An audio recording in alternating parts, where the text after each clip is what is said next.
So hello po mga kalingap, welcome back to my YouTube channel. So ngayon po ay tayo po ay magluluto. Papractice tayo ng ating luto para next time pagluluto po natin siya, kapatikim natin kung magugustuhan niya itong lulutuin natin. Siyempre alam niya po kung sino po yun mga kalingap. Si ano po yan, si special someone. And ngayon po magluluto po tayo na ito po matagal ko na po itong naluto. Tagal ko na po ito napatikim sa iba't ibang mga kaibigan ko. At okay naman ang reviews nila. Nagustuhan naman nila. Kaya ngayon, susubukan natin kung papasa din ito kaya sa kanya. Ano po ito? Chicken breast. At ano lang to? Medyo maanghang. May ligis tayo sa maanghang. Kaya bahala na. Samahan nyo akong magluto dito mga kalingap. So ito mga kalingap ang ating unang ingredients. Siyempre, yung breast pork. So, chicken fillet na yan. Tapos, i-slice pa natin yan ng bite size po. Tapos, para ano siya, madaling kainin. Madaling nguyain. Bite size lang. Ayan, ito. Ang ating iba pang ingredients. Oyster sauce. Siyempre, magic sarap. At ito, lagyan natin ng broccoli para healthy. So healthy to kasi protein siya, breast pork po siya. And white onions, at meron din tayong bell pepper. Yan, pangdagdag ng aroma. So dagdag sa spices natin. And syempre yung aroma niya, mabango yan. At maganda siya maganda rin siya parang presentable din siya, nakakadagdag ng takam pag may bell pepper. Yan lang ang ating ingredients. And syempre ang gagamitin natin oil, hindi siya mantika, hindi butter. Yan. So healthy itong meal natin. So let's go, na natin to, i-slice ko na ito mga kalingap. And wala po dito si Kuya Jomar. Ayan, wala pong tao dito kasi si Kuya Jomar ay nasa Naga. Ayan, wala po si Kuya Jomar. So mag-isa lang po ako dito. Ako lang ang titikim sa luto ko, pero itignan natin kung papasa to. Galingan natin. Sana masarap. Sana makuha ko pa rin yung dati kong luto. Kasi matagal ko na itong niluluto and matagal ko na rin siya hindi naluto. Ngayon lang ulit.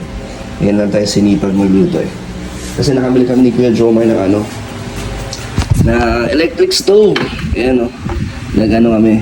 Lahat ng magamit dito ay share kami ni Kuya Jomar sa mga binibili namin kasi pareho naman kaming gagamit. Ayan. So let's go mga kalingap. Sana magustuhan nyo itong lulutuin natin. So yung mga kalingap, kung makikita nyo yung suot natin ay galing tayo sa shoot kanina ng Danjoy. Kaya ito pa rin ang suot natin. Kakauwi lang natin. So ngayon, let's go. Start up po tayo sa paghihiwa. At sana ay masarap ang luto natin. Masarap to kasi special po ito. With feelings po ito kaya lalong sasarap. Yun daw po ang sikreto sa mga masasarap na luto pag may pagmamahal. So kailangan natin lagyan ng pagmamahal to para may special na lasa dito sa atin. Kahit simple lang ang ating mga ingredients, mga common lang. Pero pag tinikman mo, may kakaiba. May talaga. May mararamdaman ka na may pagmamahal po ang luto na ito.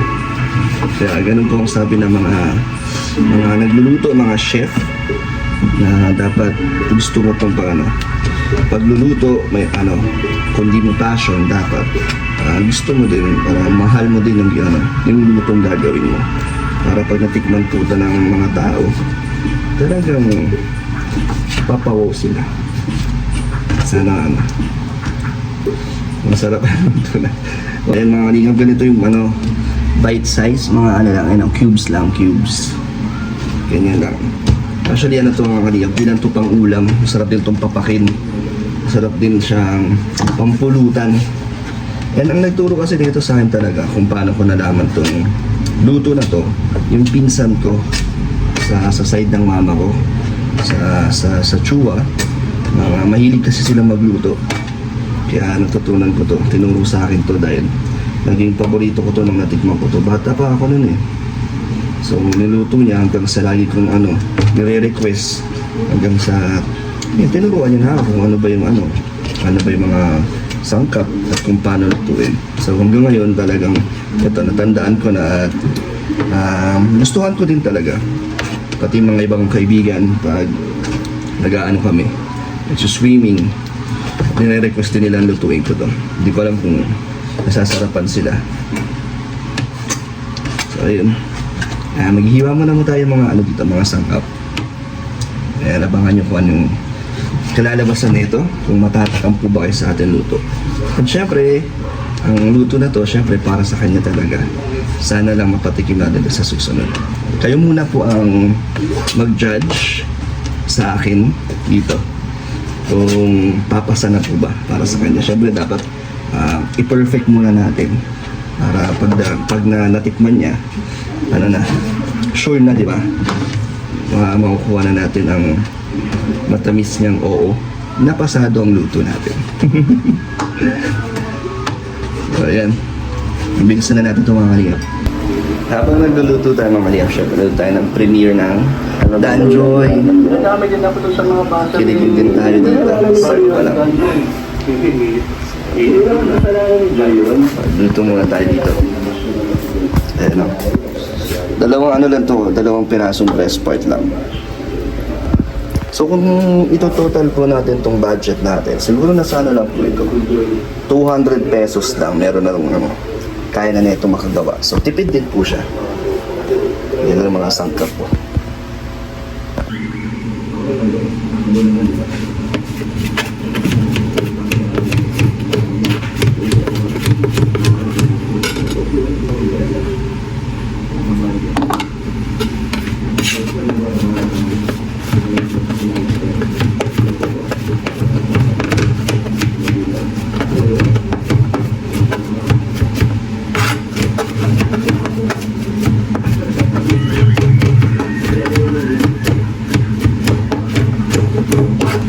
Sibuyas na mga kalingap, white onions para mas mabango at syempre mas malasa. Mas malasa yata itong pag white onions. At maraming bawang para talagang amoy na amoy. Tapos yung butter, grabe yung bango po ng mga kalingap. Pero huwag niyo po i-judge mga kalingap kasi hindi talaga ako magaling magluto. Bihira lang din tayo magluto. Pero marunong lang, tamang kaalaman lang sa pagluto. Dahil nag-HRM din naman tayo. Hindi ko lang masyado na-practice ang aking pagluluto dahil walang time. Pero mahilig naman. May hilig din naman po tayo sa pagluluto. So ayun mga kalingap, tapos na po tayo sa pag-prepare ng mga ingredients na rin. So bell pepper, sili, onion, garlic, broccoli, at syempre ito, seasoning, chili powder, oyster sauce, at lalagyan din natin ng asukal. So ready na po tayo magluto. Ayan na po ang ating breast part, chicken fillet. So yan, let's go! Ayan, nanonood pa rin tayo habang nagluluto. Beda na po 28,000 live viewers. Wow, salamat po sa mga nanonood at sumusuporta sa amin ni Joyce. Sa mga naprank po dyan, sorry na po, naprank natin si Joy. Ayan to, nagpapainit na tayo. Grabe si Kuya Brooks, ang galing. Kahit po sila, Kuya Bobby, lahat po ng kasama namin ay na-prank. Akala po nila totoo na. Ang galing ni Kuya Brooks. Hindi ko nga din po alam na prank yun. Baka maniwala talaga ako kay Kuya Brooks na galing talaga siya. Galing. Pang best actingan pala. May tinatagong talent pala si Kuya Brooks. Butter po. Gagawin natin oil. Ito mga kalingap. Ito na rin lang yung natin. Iba pa natin. Wala naman. Masarap kasi pag talaga lasang-lasa yung butter. Yun o. Umiyamin na agad mo. Mas mabango ito pag may garlic na.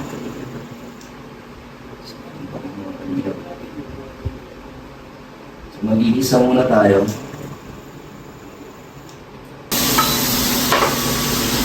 hinaan natin yung apoy. Ready na po tayo mag-isa. Ito na po yung bato. So, garlic muna. Grabe yung bango na agad mga kalingap. Amoy na amoy gusto. Kung nandito si Kuya Jomar, malamang gutom na naman si Kuya Jomar. Lagi natin sinasama yan sa ano natin eh. Sa mga meal plan. Kuya Jomar, ang lagi lang niya nilareklamo. Sabay kaming kumakain lagi, pero siya na yung tumatawa. So, ganyan po natin inaalagaan si Kuya Jomar. Lagi natin pinapakain. Baka sabihin ng mga, sabihin ni Kuya, pinapabayaan natin si Jomar. So, onion. Pag sabay na natin, hindi naman malakas yung ano natin. Yung apoy. Yung heat. Oh,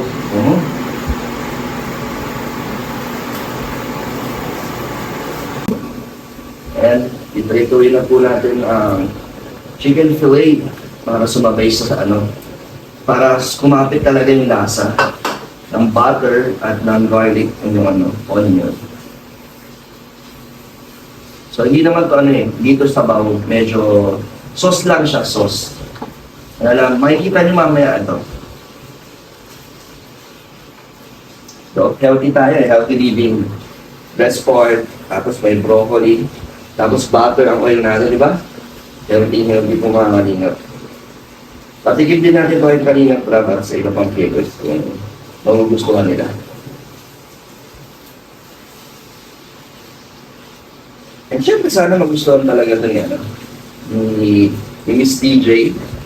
Ito, para sa kanya talaga ito niluluto natin. Pinapractice lang natin para ma-perfect natin. Para next time, kahit nandito pa siya o kasama natin niluluto, hindi na tayo magkakamali.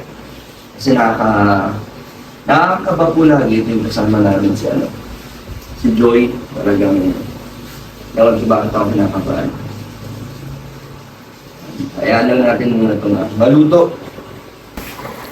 Kaya mga kalingap, alam muna natin siya dyan. Manood muna tayo dito. So ano pong masasabi niyo mga kalingap? Oh, 29,000 na oh. Sabi sana ay next premiere po ulit ay lumakas po ulit. At salamat sa patuloy niyong suporta. Thank you so much po. Ay, ito pala yung binigyan ng ito yung kinita nila sa live selling kay Jack. Sabi, napakaganda rin ang naisip nilang content na makasama ang Angel sa pag live selling ng Radja Collections dahil pati sila nabibigyan din ng extra dito. Sipin mo naka 8,000 dito si Joy, so tig 8,000 sila. Grabe, napakalaking tulong na po nun. Salamat syempre kay Kalinga Brab at kay Jack na naisip nila yung ganun. Dahil nakakatulong din talaga yun. And syempre salamat sa mga bumibili para sumuporta. Maraming salamat. Tsaka quality po talaga ang Radja. Talagang maganda po talaga yung mga jewelries nila.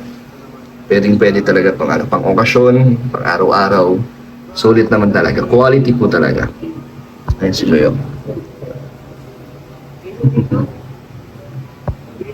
Grabe ang bango ng mga kalingap.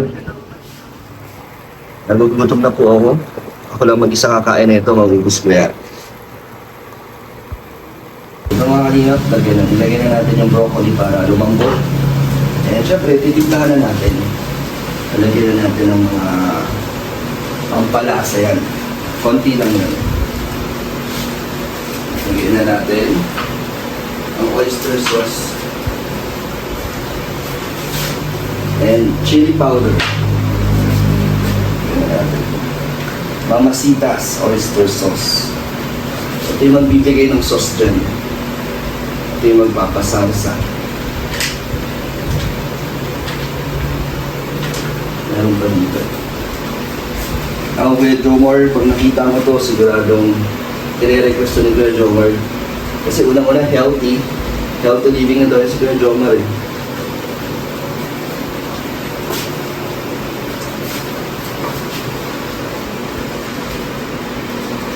Magugustuhan din ito nila, nila Kalinga Brab, syempre protein, mainit.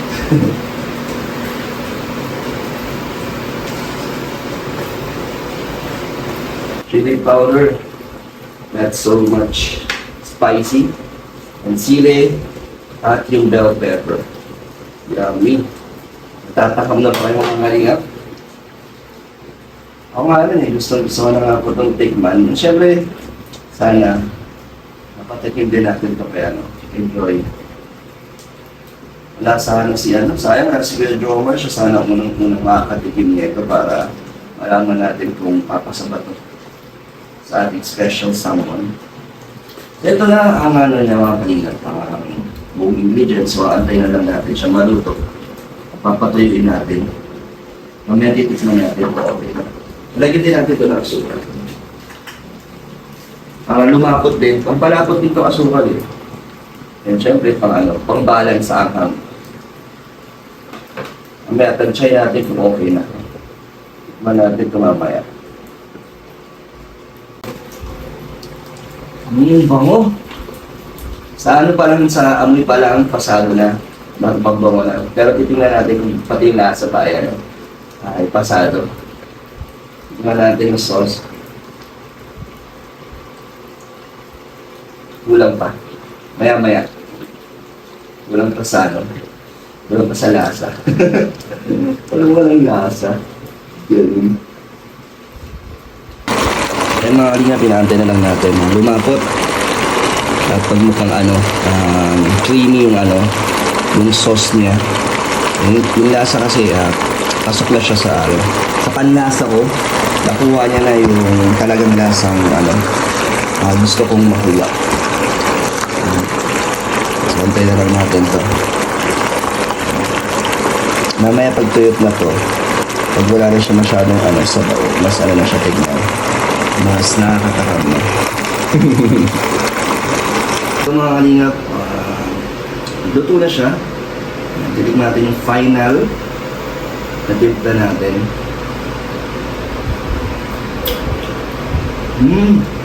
Grabe. Approve na. Sana sa kanya pasado din. So ayun. Ready na po ang ating pagkain. Ayun mga kalingap, ipi-plating na natin to. Natikman din to ni Joy. Sana magustuhan din niya. Ayun sarap mga kalingap. Hindi ko alam kung nagugustuhan niyo kung natatakam ba kayo. Pero, mabango. At talagang malasa talaga mga kalingap pag yung timpla natin. Sarap. Nakakagutom. So mga kalingap, ito po ang ating specialty, ang ating own recipe. And, so thank you po mga kalingap sa mga nanood at sinamahan ako magluto. Next time po ulit, tignan natin kung ano pa iba natin maluluto kung magustuhan yung ating ganitong content. Next time sama natin si Kuya Jomar o sila Kuya David, nakabalik, sila Lolo, ang ating mga K-boys na mga kaibigan. So yung mga kalingap, kaya na po ako. Thank you po and God bless po sa inyo. Mga kalingap, meron tayong bisita dahil nakita niya na nagluluto tayo.